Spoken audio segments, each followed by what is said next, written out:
तो फिल्म की शुरुआत में हमें सिम्बा द लायन किंग को दिखाया जाता है, जिसकी नाला से शादी होने के बाद एक छोटी बेटी कियारा भी थी। सिम्बा की वाइफ नाला जब एक दिन शिकार के लिए जाती है तो अपना रास्ता भटक जाती है। उसे घर का रास्ता नहीं आता था। वो एक गाय के नीचे बैठ के इस उम्मीद में कि एक दिन सिम्बा उसे जरूर लेने आएगा। उसकी एक्सपेक्टेशन के मुताबिक सिम्बा सच में उसे ढूंढने जा रहा है। वो अपनी बेटी कियारा से कहता है कि तुम बाकी लोगों के साथ साथ रहना और अपना ख्याल रखना, मैं तब तक तुम्हारी मॉम को लेकर आता हूँ। कियारा बाकी जानवरों के साथ एंजॉय ही कर रही थी कि तभी यहाँ पर रफीकी आ गई, जो मूवी में उसके ग्रैंडपा है। कियारा का दिल बहलाने के लिए वो उससे कहते हैं, आओ कियारा, मैं तुम्हें एक कहानी सुनाऊं। ये कहानी है एक लाइन मुफासा की, जो पहले तो एक आवारा जाना जाता था, लेकिन फिर वो एक बादशाह बना। और यहीं से अब असल मूवी का स्टार्ट होता है और हम छोटे लाइन मुफासा को उसके मॉम डैड के साथ देखते हैं। वो बंजर जमीनों में रहते थे। काफी साल बारिश ना होने की वजह से यहाँ के सभी जानवर बहुत बीमार हो चुके थे। मुफासा अपने मॉम डैड से पूछता है, वो सामने जिन पहाड़ों में से रोशनी आ रही है वो पहाड़ कौन से हैं? उसकी मॉम ने बताया, उस जगह का नाम मिलेल है और एक दिन हम वहाँ जरूर जाएंगे। मैंने सुना है कि वहाँ हर चीज है और वहाँ जानवर बहुत अमन की जिंदगी गुजारते हैं। इनकी इन्हीं बातों के दौरान एक अच्छी चीज ये हुई कि बारिश बरसने लगी, जिसे देखकर सारे ही जानवर खुशी से झूम उठे। वो नहीं जानते थे कि उनकी ये खुशी कब बदनसीबी में बदल जाएगी। बारिश बढ़ते बढ़ते इतनी ज्यादा हो गई कि यहाँ सैलाब आ गया। इस सैलाब में बहुत से जानवर डूबने लगे और मुफासा भी उसी बहते पानी में गिर गया। उसके डैड उसे बचाने के लिए फौरन पानी में कूदे और उसे मुंह से पकड़ते हुए किसी तरह बचा भी लिया। इससे पहले कि वो भी पानी में डूब जाते, वो मुफासा को दूसरे पत्थरों की तरफ फेंक देते हैं, जहाँ से उसकी मॉम उसे अपने पास बुलाने की कोशिश कर रही थी, लेकिन मुफासा को डर लग रहा था।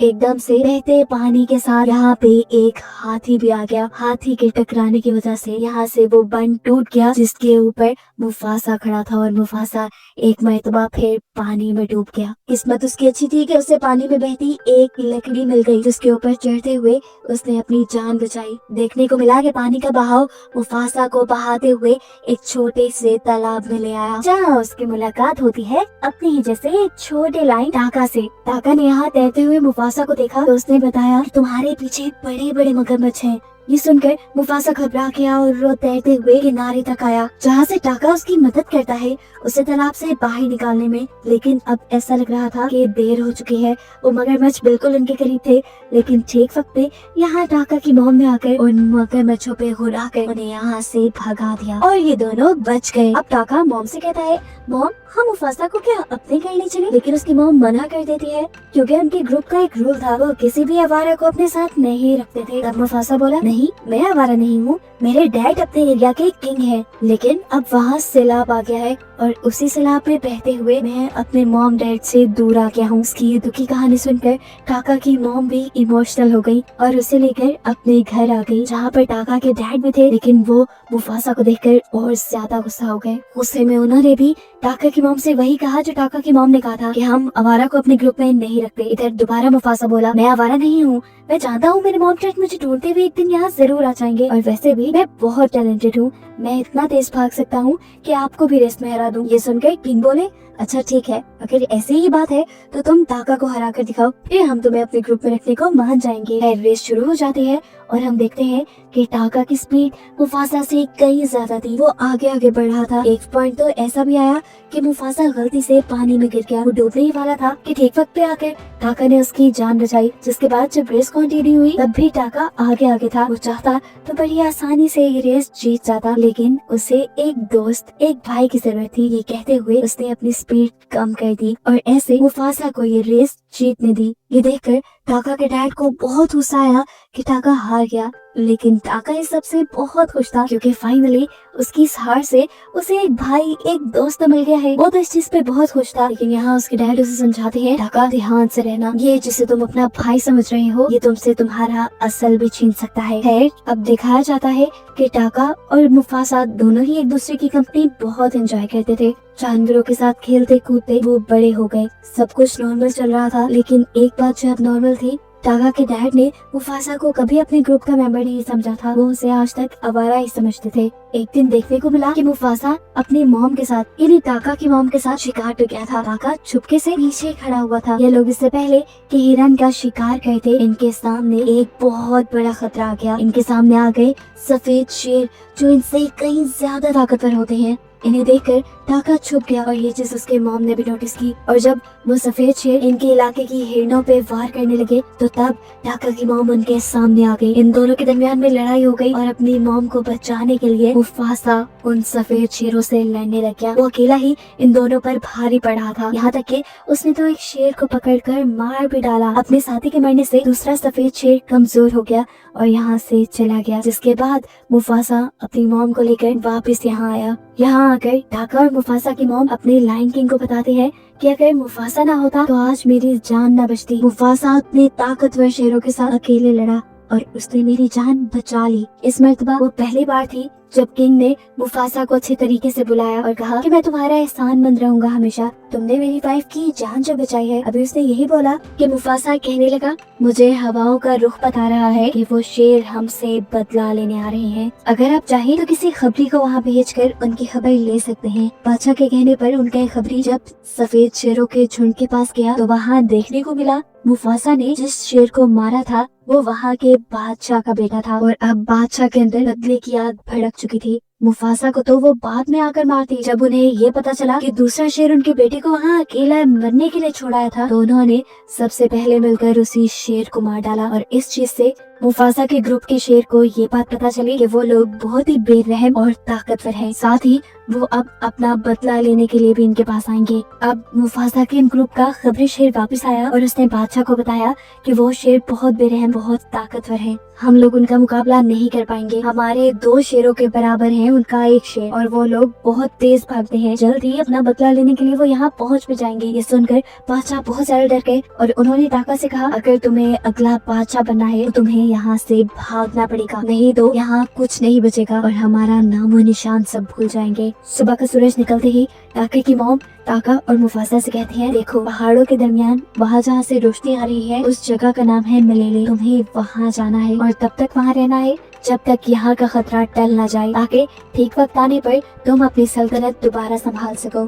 टाका और मुफासा तो यहाँ से निकल गए लेकिन इतने में ही पीछे उन सफेद शेरों का पूरा झुंड भी आ गया और उनके बादशाह ने आकर टाका के डैड से पूछा, बताओ कौन है जिसने मेरे बेटे को मारा था। टाका के डैड ने ऐसी एक्टिंग की कि जैसे वो तो जानते ही ना हो कि क्या हुआ है। इस चीज ने सफेद शेरों के बादशाह को गुस्सा दिलवा दिया। यही उसके बाकी शेर जो यहाँ की तलाशी ले रहे थे उसे पता चल गया कि 2 शेर यहाँ से भागे भी हैं। वो उनका पीछा करने लगे। उनकी स्पीड इतनी तेज थी कि जल्द ही वो टाका और मुफासा के करीब पहुँच गए। उन्हें करीब देखते हुए मुफासा ने टाका से बोला, टाका हमें यहाँ रुक कर लड़ना चाहिए, भागना बहादुरी नहीं है। लेकिन वो ज्यादा थे और मुफासा और टाका 2, इसीलिए टाका ने कहा कि हमें भाग जाना चाहिए। इनकी इन्हीं बातों के दौरान वो सफेद शेर बिल्कुल इनके पास भी आ गए और इनसे आके उन्होंने सवाल किया, बताओ किसने मारा था हमारे नवाब को। उन्हें देखते ही मुफासा ने बिना डरे उन्हें कहा, मैं था जिसने मारा। लेकिन उन्होंने मुफासा की बात पे यकीन नहीं किया क्योंकि वो टाका को सूंघ चुके थे। टाका के खून से बादशाह के खून की स्मेल आ रही थी और उन्हें लगा कि टाका ने ही जरूर उनके नवाब को मारा होगा। हालांकि मुफासा कहता भी रहा कि नहीं, टाका को छोड़ दो, सब गलती मेरी है। लेकिन वो अब टाका के पीछे पड़ चुके थे। ऐसे में टाका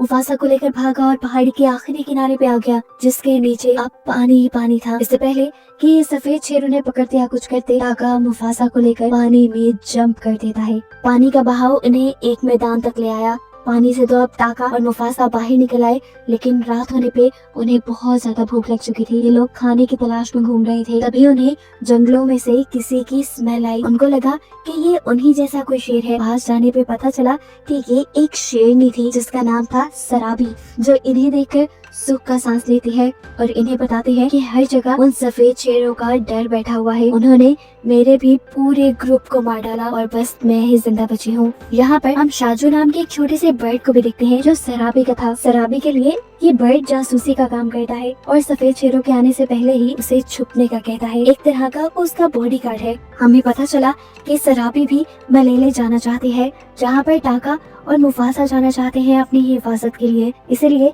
ये अपना आगे का सफर एक साथ कंटिन्यू करने का डिसाइड करते हैं। थोड़ा आगे जाने पर इन्हें खाने की खुशबू आई। खाने की क्या, ये तो बंदरों की खुशबू थी जिन्हें ये मार खाते थे। इन्हीं बंदरों के अंदर पहली मर्तबा मुफासा को मिला रफीकी। इस टाइम उसकी उम्र काफी कम है। रफीकी को उसके जैसे बंदर बिल्कुल पसंद नहीं करते, वो उसे अपने झुंड से निकाल चुके हैं। ऐसे में ही वो मिला है इन तीनों से। इससे पहले कि ये लोग रफीकी का शिकार करके उसे खा जाते, रफीकी उसे बताता है कि मुझे मलेले का रास्ता आता है। ये बात सुनकर वो तीनों हैरान हो गए। मुफासा ने कहा, सच बताओ? तो रफीकी ने कहा, हाँ, मैं पहले वहीं रहता था और अब मैं दोबारा मलेले ही जा रहा हूँ क्योंकि वहाँ पर मेरा भाई रहता है। भाई वाली बात तो झूठ थी, लेकिन हाँ, उसे मलेले का रास्ता आता था, ये बात सच थी। फिर ये बात जानकर कि रफीकी को मलेले का रास्ता आता है, ये लोग उसे खाने का इरादा छोड़ देते हैं और उसे अपने ग्रुप में शामिल कर लेते हैं ताकि वो उन्हें आसानी से मलेले तक पहुंचा दे। सफर करते करते सुबह हो जाती है और सराबी हवाओं के रुख से पता चलाती है कि वो सफेद शेर अभी भी उनका पीछा कर रहे हैं। सराबी को लगता है कि वो सफेद शेर इनकी नस्ल को खत्म करना चाहते हैं। सराबी इन्हें यहाँ पर रेस्ट करने से मना करती है और ये लोग सफर कंटिन्यू रखते हैं। रास्ते में टाका मुफासा को बताता है कि मुझे सराबी अच्छी लगने लगी है और मुफासा यहाँ पर उसे इम्प्रेस करने के तरीके बताता है। मुफासा उसे कहता है कि मुझे सराबी के जिस्म से गुलाब के फूलों की खुशबू आ रही थी, तुम जाओ ये बात उसे बताओ। लड़कियों को ये बातें बहुत पसंद आती हैं। उसके कहने के मुताबिक टाका ने ऐसा ही किया और वाकई ये बात सुनकर सराबी टाका से इम्प्रेस भी हो गई। खैर यहीं पर इनके सामने हाथियों का झुंड भी आ चुका था और अब बहुत सारे सफेद शेर भी इनके बहुत करीब आ चुके थे। असल में सफेद शेर इनके इतने करीब इसलिए आ गए थे क्योंकि वो बड़ी बड़ी छलांगे लगा सकते थे और उन्होंने पहाड़ी इलाका छलांगे लगा लगा के पार कर लिया था, जिसे ये लोग नीचे से पार करते हुए आए थे। अब इन सफेद शेरों से बचने के लिए इन्हें कुछ तो जुगाड़ करना था। शराबी जल्दी से एक पेड़ के ऊपर चढ़ जाती है और वहाँ पे लगा मधुमक्खियों का छत्ता फाड़ देती है, जिससे हर जगह मक्खियां ही मक्खियां हो गई। इन मक्खियों ने हाथियों को तड़पा दिया और हाथी जब बेहंगम इधर उधर भागे तो सफेद शेर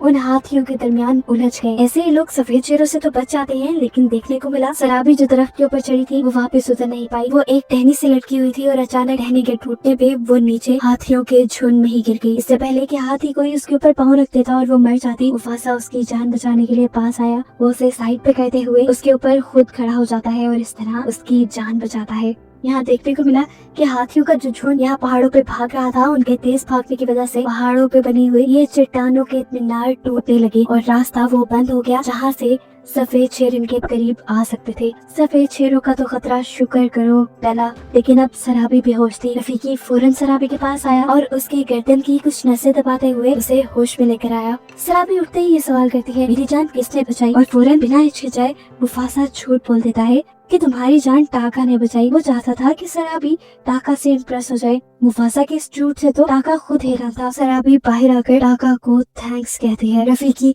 जिसने सब सच देखा था, जो सब जानता था, उसके दिल में मुफासा के लिए इज्जत बहुत ज्यादा बढ़ गई क्योंकि उसने देखा था मुफासा बहुत ज्यादा बहादुर होने के साथ बहुत बड़े दिल का भी मालिक था। वो अपने भाई के लिए एक ढाल बना हुआ था। ये लोग अपना सफर अब आगे कंटिन्यू करते हैं और बर्फीले पहाड़ों के पास पहुंच जाते हैं, जिन्हें पार करके ये लोग बस मलेले पहुंच ही जाते। रोशनी इन्हें अपनी बहुत करीब दिखाई दे रही थी। ये लोग आगे बढ़ते जा रहे थे, लेकिन प्रॉब्लम ये थी कि जैसे जैसे ये आगे बढ़ रहे थे बर्फ में इनके पैरों के निशान बैठ रहे थे। ऐसे में सफेद शेर कभी भी उन्हें देख लेते। तब मुफासा सराबी के बर्ड शाजू से रिक्वेस्ट करता है कि तुम जाकर हमारे पाँव के नीचे की बर्फ को हटाते रहो ताकि वहाँ से सारे निशान मिट जाएं। मुफासा का ये आइडिया बहुत अच्छे से काम कर रहा था। जब सफेद शेर यहाँ पहुँचे तो उन्हें यहाँ पर पैरों के कोई निशान नहीं दिखाई दिए और वो कंफ्यूज हो गई कि अब वो उन शेरों को पकड़ने के लिए किस डायरेक्शन में जाएं।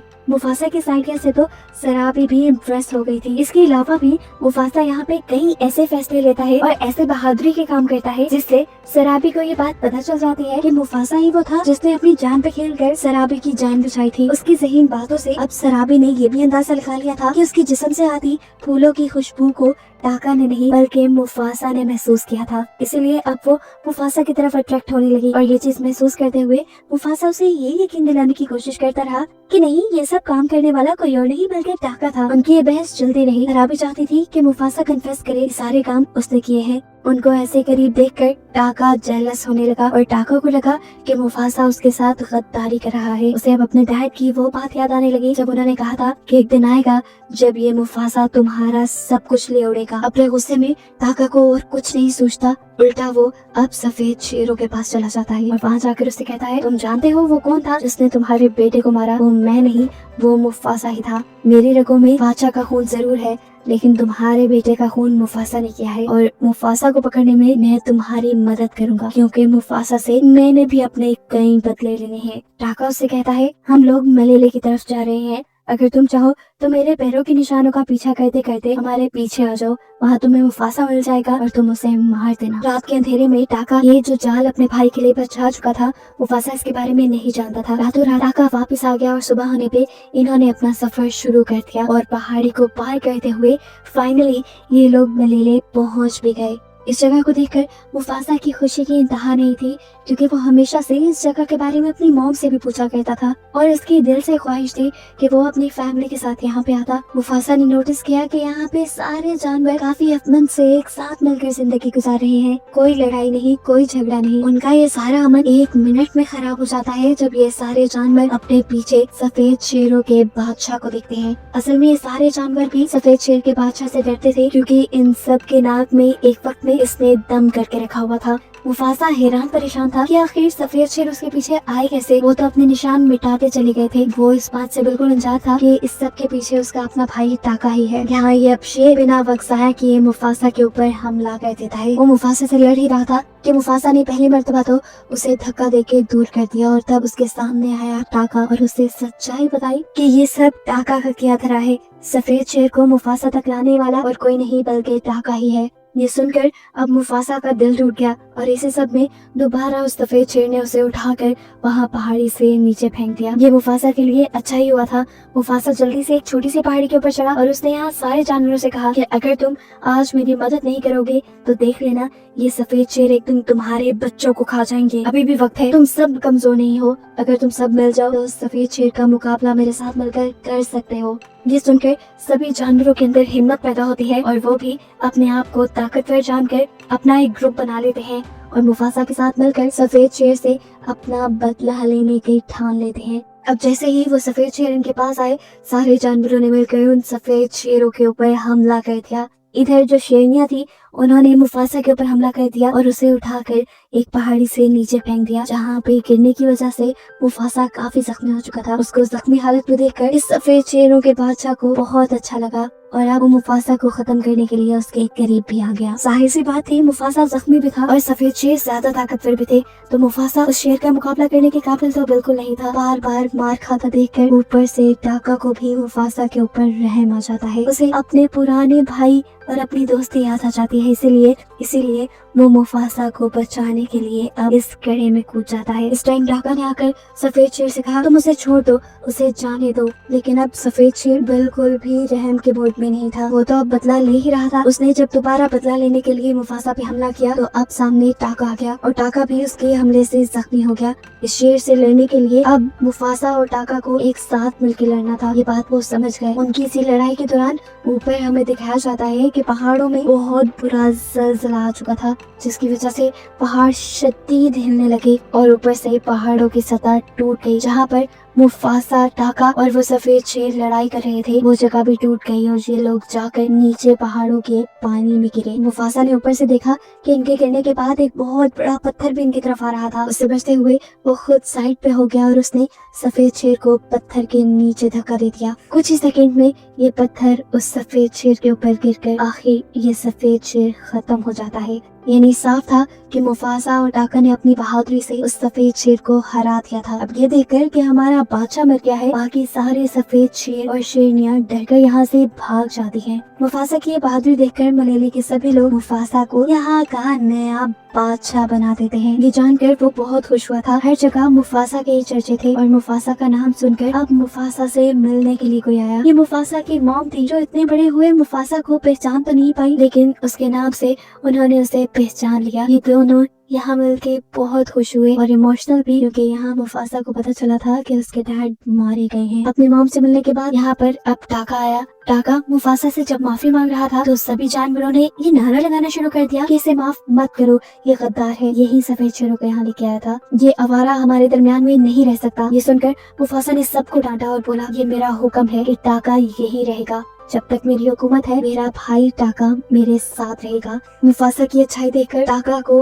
अपने अंदर और ज्यादा गिल्ट महसूस होने लगा और उसने मुफासा से कहा, आइंदा कभी मुझे याद नहीं करना। ये कहकर वो वहाँ से चला गया गुमनाम पहाड़ों में। और मुफासा की ये कहानी यही खत्म हो जाती है, जो कि रफीकी कियारा को सुना रहा था। कहानी के खत्म होते ही हमने देखा कि कियारा के डैड उसकी मॉम को भी यहाँ ले आए थे। यहाँ पे कियारा को पता चला कि अब कियारा का एक भाई भी है, जिसे देखकर वो बहुत ज्यादा खुश हुई। और बस इन सबको एक साथ खुश दिखाते हुए ये कहानी यहाँ खत्म हो जाती है।